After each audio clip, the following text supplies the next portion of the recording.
Okay, Hayes Entertainment in the building. Big Mike's way today. We got the rapper Termanology coming up. You like what we're doing? Hit the subscribe button. Y'all, your boy Termanology here. Make sure you check me out.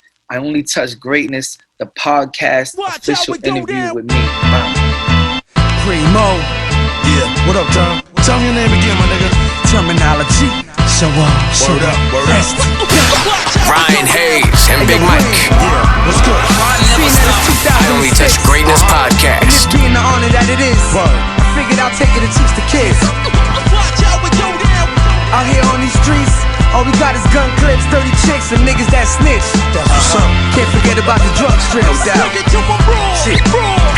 Yo, I see myself as the holy resurrection, the pun. If I ain't that, then you name one. Rapper that's lyrical slash Latin, political past, rapping with visuals past Malcolm and Finn go past platinum. It's hard, but I speak the truth. Inspire to teach the youth, the fire to heat the booth. I'm high to beat the loop. The system and trash of sin. They tackle a rapper sin. These shackles and pack of sin. This is I Only Touch Greatness podcast with Ryan Hayes and Big Mike. Hey, Term, how you doing, bud? Good. Thanks for taking the time to give me some interview. Yeah, it's all good, brother. Hey, 49ers gear. I'm a Seahawks fan all over my house, but I grew up a 49ers fan. Oh, yeah? Yeah, definitely. How you holding up during COVID? Everything's cool, man. Just trying to stay on the grind, you know what I mean? Yeah, working hard and stuff. I got a game that I play with my guests. It's every time I say or stutter on a word or trying to get a conversation going or something, we have a drink. Oh, so, yeah. So if you're a drinker, go ahead and join me. If not, I get it. I'll go with the water for now. Okay. So first question I got, you ready to start? Let's get to it. Hey, how'd you come up with your name? Termanology, I found in a dictionary. I was looking for words in a dictionary, and I needed a new name. And I came across a word I thought was cool. And, when I found out the meaning, it meant the study of words. It was, I went with it, and I liked it. And people started calling me Term. Then it just stuck. Okay. Born in 1982, correct? Yeah. Puerto Rican and French? Yep, absolutely. But the one note I couldn't find, where'd you grow up? I grew up in Lawrence, Massachusetts. Okay. Yeah. So, yeah, man, that was, I grew up there along with some other cities, another city next to it called Haverhill. After that, then I moved to New York. I've been in New York for the last 10 years, bouncing back and forth to see the kids and still do the rap stuff, you know what I mean? So it's like, it's a lot, you know what I mean? But kind of just bounced everywhere, all over Massachusetts and New York. Hell of a lot of records in the background there. Yeah, I'm a big collector, man. Big fan. Yeah, that's for sure. Okay, so your first single, I said so let's drink to that. First single off of out the gate was This Is Hip Hop. Right. That landed you in the unsigned hype column. That's where I first heard it years ago. Okay. What was that like? What were your feelings like that? Yeah, that was big because at that time it was before Instagram and people using the internet for promotion. So the best way you can get solidified and promoted was to be like in a big magazine like The Source. So being in The Source unsigned hype column, it was just really big. Like people started taking me really seriously in a different manner than they were before. How'd you meet DJ Premier? I met Premier a few times. I met him through Crumb Snatcher, who was, signed to him and Guru. And, then years later, I met him again through Static. And, Static started building a relationship with him. So Static would bring me around him a lot. And, we just kept asking him for a beat for years until, one of them finally clicked through. And that was Watch How It Goes Down, right? Yeah. Yes, sir. Yeah, that song is sick. Thank you. I appreciate it. Hey, I loved it. I had to look it back up again today just to make sure my shit was right, but I remembered it. Yeah. Yeah, Watch How It Goes Down, yeah. Crazy. Yeah, that's cool. Where do you stay nowadays? I'm back and forth. I got a spot in Brooklyn and I got a spot in Boston. So I just, when I'm with the kids, I'm in Boston. And then when I'm doing the music, I just head out to Brooklyn. So I try to spend half the month in each place. You drive or fly? How long of a flight is that? Or a drive? I drive. It's a 4-hour drive. Oh, okay, so not that far. Yeah, it's not bad. I go there every Thursday, and then I come back on Sunday. Oh, okay. Your debut solo album uh, came out in 2008. I believe my notes are right. Political or politics as usual. Yeah, that's right. Okay. What was the buzz with that? Hey, I saw that too. I stuttered. I got it. Hey, fuck, have a drink. Yeah, man, it was a good buzz. Premiere did the first couple singles, so that led the way with the buzz, and then I started doing touring with Redman and Method Man, and dabbling and going to Europe, getting in these magazines, Source, XXL, just becoming a hype new artist. And along the way, I finished the album. I got some really cool features on it, like Prodigy, rest in peace. I was able to get Freeway, Sheik Luch, Bun B, just, really dope rappers that I respected coming up. I finally had a budget, and I finally had some props in the industry and a chance to work with some real artists, man. So, it was a big step for me. And that shit set the way, because like after that album came out, I just been dropping ever since. Yeah, and I seen all those big names when I was researching the questions today. Man, your resume is sick.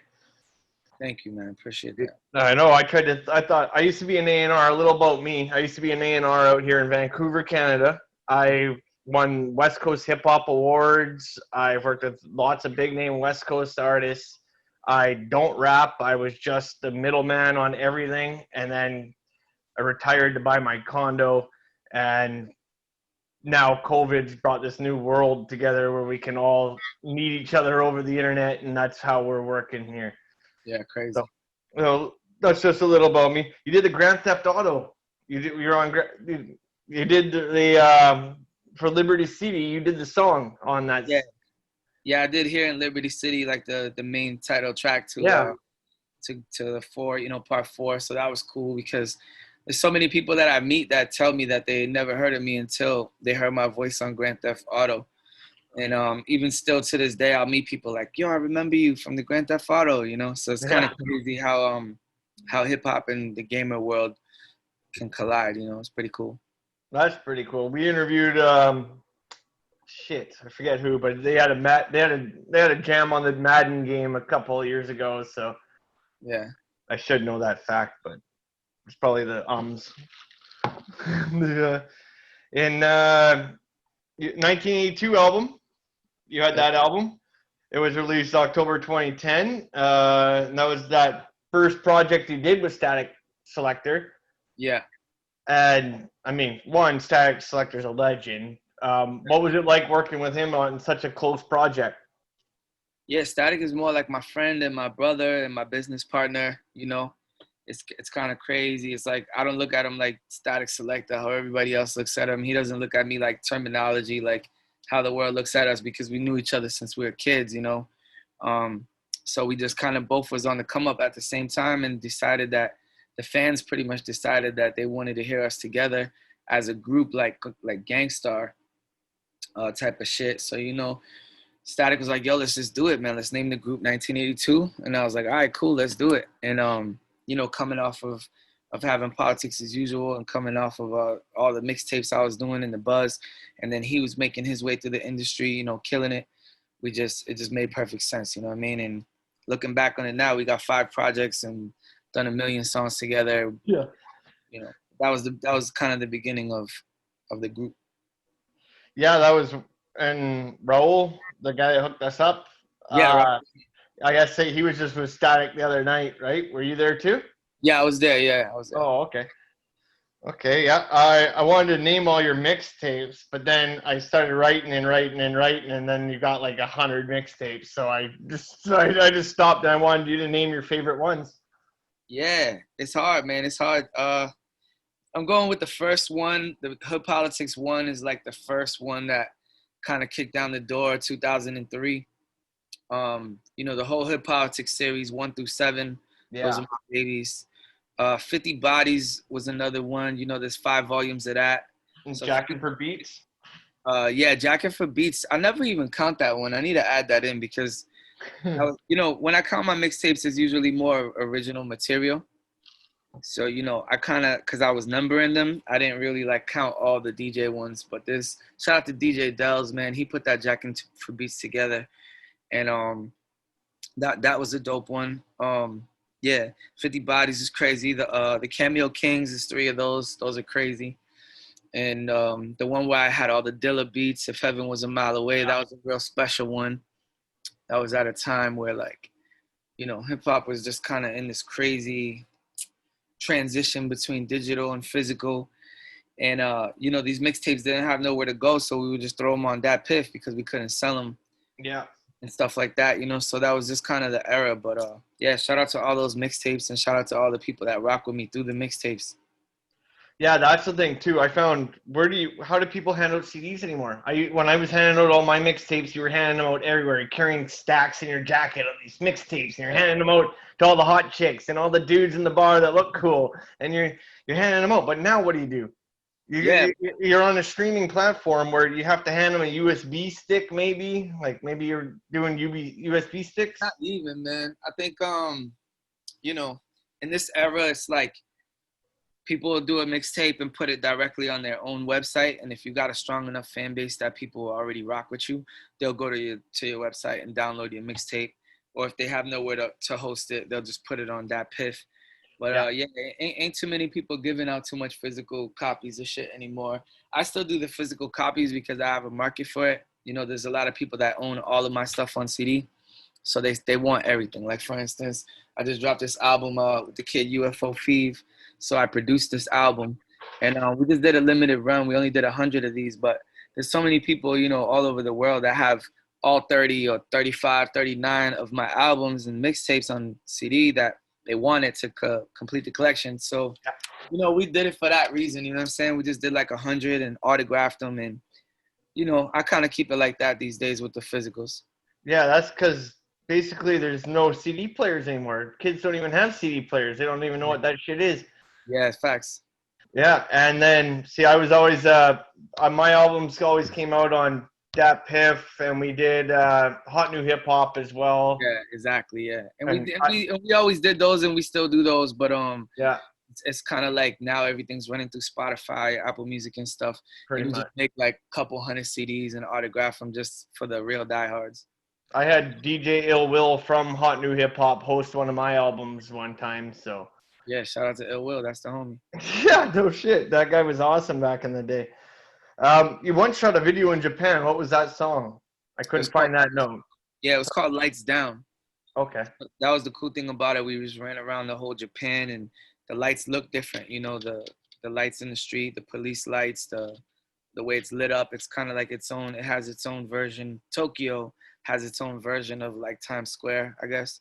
So, running through there, all the shopping centers and all the cool shit. So me and Static decided to shoot Lights Down when we were out there. Okay, that's awesome. Basically, I'm just running through your early days all the way up to nowadays. Yeah, no doubt. Okay. Working with Little Fame from, obviously, the legendary MOP. What was it? What's he like? I mean, he's short like me, but, like, just nice guy? Cool cat, man. One of the best rappers of all time. One of the most slept on, one of the most respected, real solid stand-up, dude. But he's also mad funny and mad cool, and I respect him, as a person and as a rapper so much. He's like a big brother to me. I feel like MOP kind of got slept on their whole career until that one album they put out with G Unit, and then it's like boom, everybody knows who they are. But they're way bigger than that G Unit shit. That was one album, right? Yeah, honestly, their biggest hit was Annie Up. And, after Annie Up, they started getting in tons of movies and TV shows. And that kind of helped them cross over because they were such a hardcore group. So once that song was in, like, Save the Last Dance and Step Up and all these type of movies that now, like, little white girls all over the world is singing Annie Up, you know what I mean? They and they know the beat and they get excited when the beat comes on. These are people that might have never got to hear that underground hip hop they were making with DJ Premier and in Brooklyn and shit like that. So they were able to cross over due to that, and that's awesome, man. Crossing over with some real hip hop, you can't beat it. Yeah, that's for sure. And Save the Last Dance is a hell of a good movie, even though they call it a chick flick. It's a hell of a good movie. Yeah, man. Oh, drink to that. I said, tell me about your show on Shade 45. Yeah, so the show on Shade, it's called Show Off Radio. It's every Thursday, 7 to 9 p.m. It's Static Selector show, but I co-host and my brother Destroy co-host. So, we're used to going up to the station and doing it over there. But due to COVID, we just been doing like a lot of stuff over the phone interviews and things of that nature, you know what I mean? But yeah, it's a dope show. It's been running, over 10 years now. Static's been up at Shade 45 for about 14, 15 years. And he was originally like filling in for other DJs. And, finally it came to the point where they thought, it was a good idea for him to have his own show. So he created Show Off Radio and he brought in me and Destroy, and we've been rocking ever since. Are you working on the new Caseleo album? I saw a tweet that you put out where you said that you were sitting on the Ferrari. Yeah. So Caseleo's got another new album coming? I mean, I love that Living Legends song is one of my favorite songs of Caseleo's, but Caseleo's been killing the mixtape game even since I was a little kid. So we always looked up to him even out here, but one of the most consistent people in hip hop is Caseleo for sure, man. He's he's never taken a year off, you know what I'm saying? He stays working with the best rappers alive. So I've personally done 10 features for him. I've been to his shows about 5 times, He's put me on songs with some of the dopest rappers.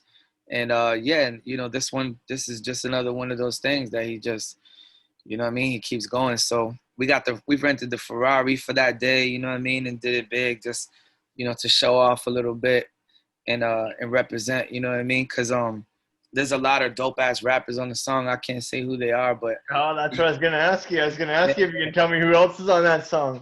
But it's some of your favorite rappers. You know what I mean? Literally. So I don't even know who your favorite rappers are, but I know that some of these rappers are everybody's favorite rappers.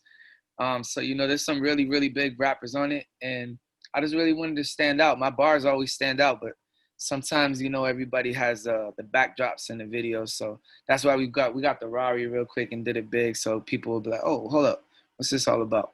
Yeah. Also checked out your timeline. I learned, what is Time is Money? Is that your studio? Yeah, that's my new studio. I just opened in Brooklyn, and that's in the same workspace as Static Selector. That's actually the studio that Raul and them booked over the weekend. Oh, okay. That's how they ended up working with Static as well, because we're all in the same building. And hey, Raul's awesome. So far, he's been really great. He's introduced me to a bunch of good artists, and the way that he handles his business is on point. So yeah, Raul's a great guy, man. Yeah, man. There's nothing wrong with meeting that guy somewhere along the line. I met him through Tash. He hooked me up with Tash and the Alcoholics out here on the West Coast. Nice. Yeah. Yep. Okay. Okay. Hang on. This might be we can delete this part out if you like. But I read on one of your tweets, how's your pops doing? My pop is doing good, man. He's in recovery. The surgery was successful. He's doing good. I went and seen him today. So, I told him tomorrow I was going to bring him to the park. He can't really do much. He's a workaholic. He's the type of guy that he wants to go back to work. He's going crazy. So I said, let me get him out of the house a little bit and just go show him some love, So, yeah, Dad's doing good, man. He's a strong dude, and he's going to be all right. Good. Fuck cancer. Facts. Hey, so I saw Raul showed me your plaque, your 10 million streams. Oh yeah, I got the 10 million stream joint for the Mac Miller song. Rest in peace to Mac. That was really cool. I can say I've never had 10 million of anything in my life. So, it's an accomplishment, and it's cool to know that so many people have got to hear, our music. Me, Static, and Mac. We made some great songs together, but that one actually really broke through on a different level. So, shout out to Static, shout out to Mac. Rest in peace, Mac. Yeah, that's crazy. I mean, I'm pretty happy with my little pictures on the wall on the far corner here. They got all my albums framed and shit. There's no 10 million streams of it though. Oh yeah, I could do a bunch of those, but I kind of felt like that specific one, it just hit different because Mac is our boy and he passed away, and I didn't want to do it for like 5 million or 1 million or 3 or 2. I just the 10, it just had a nice number to it. And me and Static talked about it, and we agreed that we both thought it would be cool to get one. So we ended up getting two, one for his studio and one for mine. Okay, so you guys make those yourselves? You can just reach out to Spotify, and they'll check your numbers and make sure that they're real. And as long as your numbers are real, then they'll send them to you. Hey, shit. I might have to look into that. I mean, I'm getting like 1,000 plays a year, but that's a little different. I've been retired now for 10 years, so. Who helped you get your foot in the door? I would say Static did the most, letting me, roll around everywhere he goes. Yeah, that was a little later. In the earlier years, I had a manager named Frizz. He was helping. I had a manager named Dan Green. Dan Green helped a lot. He did some investing for us. He did some helping us getting on tours, helping us get beats. So shout out to Dan, shout out to Frizz. Crumb Snatcher from the Gangstar Foundation. He helped me a lot in the early years. And then, Static, when me and Static linked up, it was kind of like we were both like around the same level of fame and just hunger, and just we had different ideals and different connections and different things, but he was more in the industry than I was. You know what I mean? He moved to New York years before me, so he had met a whole bunch of people early that I only had dreamed of meeting, so he had introduced me to a lot of people. And then, as I started making my own relationships, then I was introducing him, and vice versa. We just kind of became like a dynamic duo. But yeah, man, all the people that I mentioned, Bun helped me a lot. Bun B, Sheik Luch helped me. Now at this point, these people more, help me as far as just being there for me and being a friend for me in the industry for years and years and years, and always having my back with shows and features and, featuring me on their stuff and just holding me down, showing me love. So Little Fame, Bun B, Sheik Luch, Premier, all those people that I mentioned, man, they all really helped me along my career. See, that's one thing. You can always look back on your resume of all these artists that you've worked with, and you pick out the ones that really actually helped you. They weren't just a feature. My next question is, what's your dream feature? Man, that's a rough one. I'm such a fan of so many people that I would be equally happy with, multiple answers. Eminem is one for me. I've always loved M. Yeah, Jay-Z's one. Black Thought is one. Nas is one. Those are some right there that I think. Andre 3000, all those guys right there, like some of my favorite. And it's funny because if you would have asked me the same question like 10 years ago, I probably would have told you Method Man.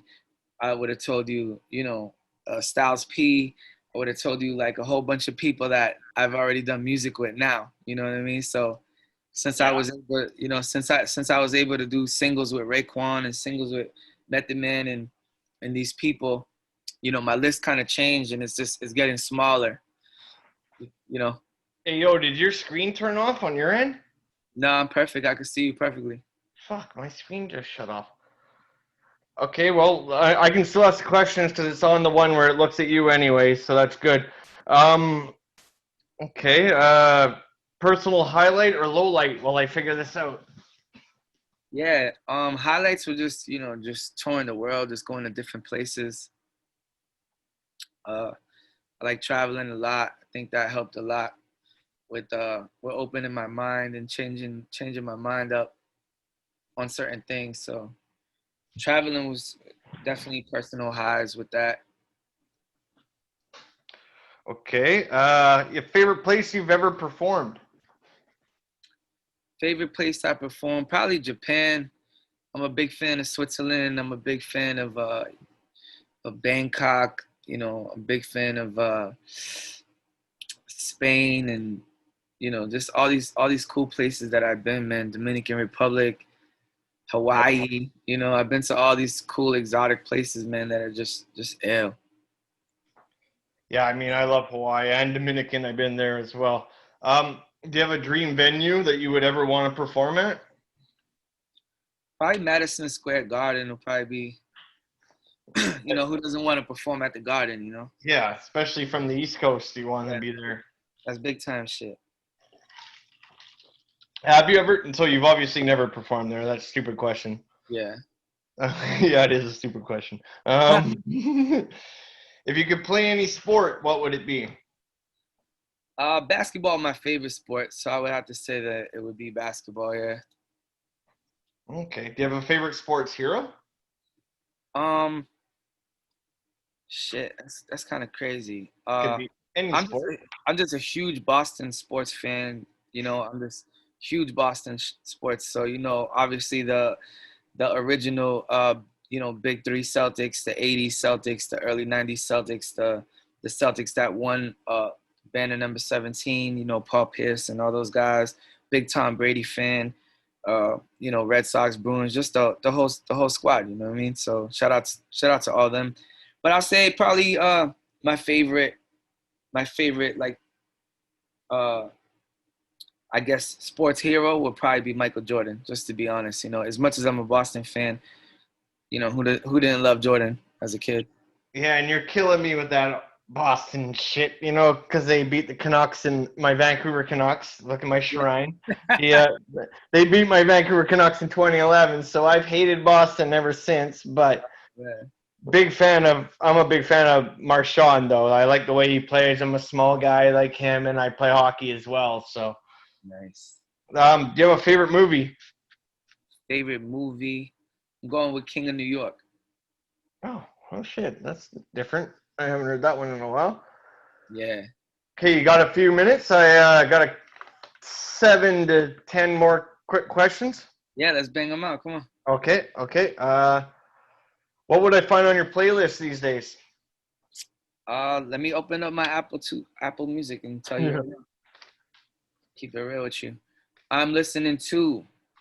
You want the old school stuff or the new school stuff? Hey, whatever you play the most. All right, I'm listening to Alfredo from Freddie Gibbs and The Alchemist. I'm listening to The White House from Rex. I'm listening to Self-Inflicted Bubble from Chris Rivers. I'm listening to UFO Thief and Termanology, El Barrio with Love, playing that a lot. Shout out to UFO Thief. On the old school tip, I've been listening to Living Proof by Group Home. And shout out to Styles P, his new album, Ghost. So I just that's kind of what I got right there. On my playlist. Do you listen to any of your old songs? I do, but not really. Yeah. Okay. Sorry. Yeah. Most people I've interviewed on the music side, they put out their music and it's done. Like that's how I Yeah, am with podcasts and everything. And even my old music, you put it out, let the fans love it and play the shit out of it, but keep moving forward, right? absolutely. Absolutely. Because you just want to keep going. You know what I mean? You don't want to dwell in the past. Like you're not gonna get anywhere by just listening to the old songs every day. You know what I'm saying? So you just want to just keep it going. Is there any song of yours you cringe when it comes on? um, yeah, like I mean, like the early stuff. You know what I'm saying? Because I've been rapping since I was 9 years old. So there's recordings of me out there that are just Oh, horrendous. I was a yeah. kid. You know what I'm saying? So probably like my first single, Street. I guess when I hear that one, I kind of, because my voice was kind of funny and the subject matter, just everything.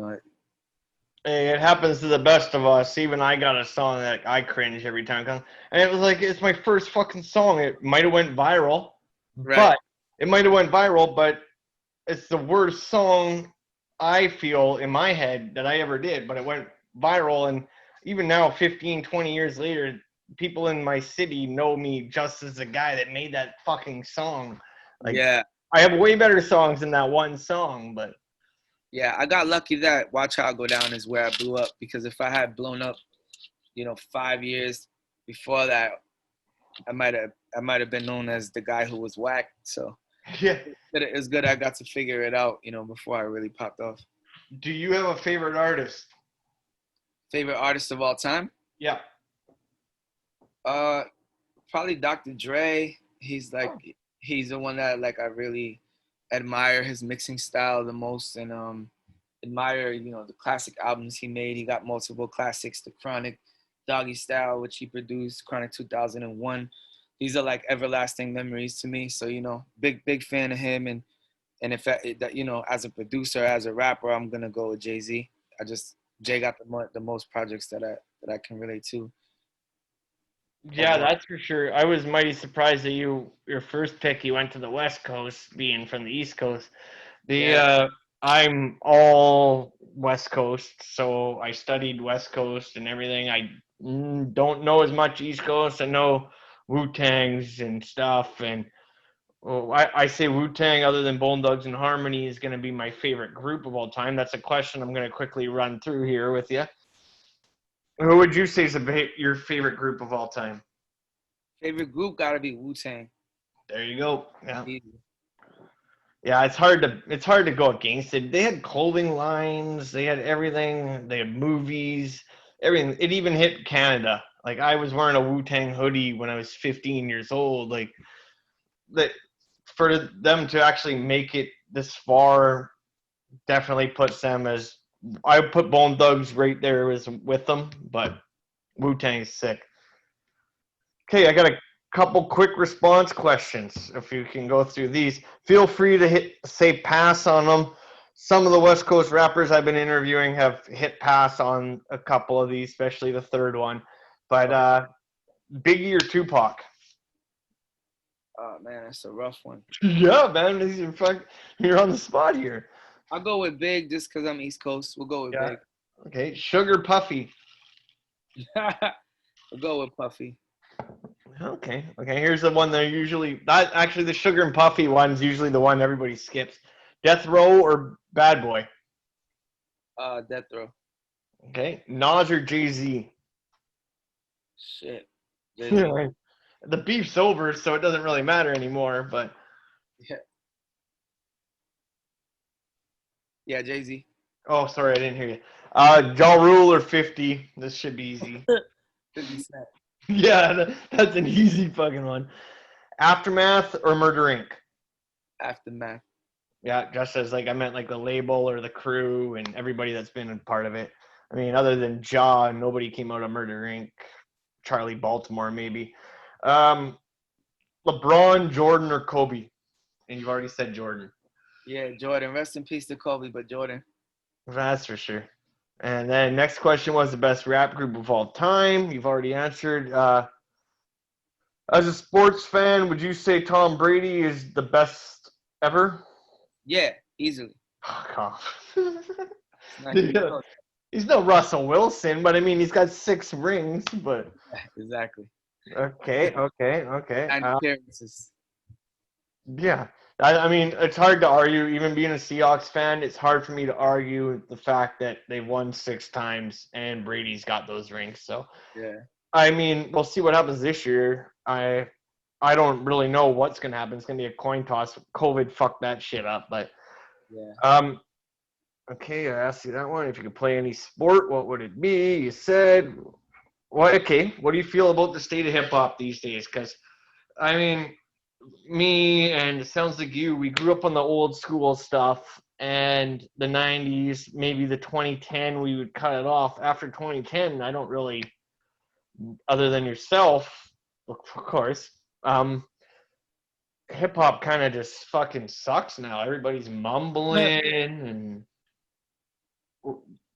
go ahead. Yeah, I mean, you just gotta look for the good stuff. You know what I mean? You can't pay attention to anything that you dislike, whatever's on the radio, whatever's on the TV, whatever's popular. Always kind of been a fan of not liking that shit, just liking whatever I like. So right now it's pretty cool, and underground hip hop is what I represent. There's a resurgence of different artists like Griselda Records, and there's a whole bunch of underground dudes coming up that are super dope. So I think it's cool that a lot of people are paying attention to underground hip hop and boom bap and true lyricism. As far as the mainstream is gonna mainstream. So you gotta expect all the rappers with the funny clothes and the funny dances and the terrible lyrics. It is what it is. I know, and I hate that they're pushing that shit. So do you drink? And what is your drink if you do? I like Hennessy, man. I drink a lot. You know, Hennessy is my go-to. I also like. I'm pretty much cool with anything. I like tequila. I like Siempre tequila. I like. I like Moet. I like Rosé, Moet. I like Don Julio. You know, I'm kind of down for whatever as long as it mixes with the right thing. Or if we're going straight up, then then I'll stick probably with Henny. Okay, well, I'm out of questions. Is there anything you want to plug? Yeah, man. Check me out at Termanology ST on all social media platforms. The website is termanologymusic.com. If you know any good dads and you want to get them a gift, gooddadgang.com is also a website that I own and a movement, that I'm behind. So check that out. Thanks for having me, man. Thank you very much for coming on, and thank you for taking your time. All right, brother. Easy. Hey, buddy, be safe. Peace. Peace.